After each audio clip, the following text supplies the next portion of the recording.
பல கட்சிகள் வந்து போட்டியிட்டு இருக்காங்க. பட் இது மாதிரி ஒரு வலுவான ஒரு திரைக்கான கண்டஸ்ட் வந்து இதற்கு முன்னாடி அமைஞ்சதுல திரு விஜய் அவர்கள் ரொம்ப பெரிய ஒரு தாக்கத்தை ஏற்படுத்தியிருக்கிறார். He is certainly going to be a spoiler for someone and king maker for someone. யாருக்கு ஸ்பாயிலர் யாருக்கு கிங் மேக்கர் அப்படின்னு தான் தெரியல. அவருடைய பெனட்ரேஷன் ரொம்ப ஸ்ட்ராங்கா இருக்கு. இதுவரைக்கும் எலெக்ஷன்ல வந்து ஓட்டே போடாத குரூப்லாம் சார் விஜய் ஜெயிச்சிருவாரா அப்படின்னு கேட்கிறாங்க. நீங்க இதுபடி ஓட்டு போட்டிருக்கீங்களா? இல்ல நான் ஓட்டே போட்டது. நீங்க ஓட்டு போட்டீங்கன்னா அவர் ஜெயிச்சிருவாரு. ஓட்டே போடாத கேட்கலாம் வந்து விசாரிக்க ஆரம்பிச்சு நல்ல நிறைய டவுன்ல ரொம்ப ஸ்ட்ராங்கான அர்பன் ஏரியால நல்ல ஸ்ட்ராங்கான பெனிட்ரேஷன் கொடுக்குறாரு. நார்த் பெல்ட்ல ரொம்ப ஸ்ட்ராங்கான பெனிட்ரேஷன் கொடுக்குறாரு. திமுக வந்து இந்த எலெக்ஷனை விட்டுறக்கூடாது அப்படிங்கிற ஒரு கடுமையான முயற்சியில் இருக்குது.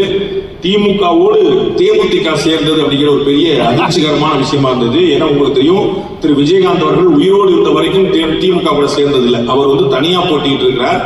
அவர் ஏடிஎம் கலைஞர்ல போட்டிட்டு இருக்கிறார். அவர்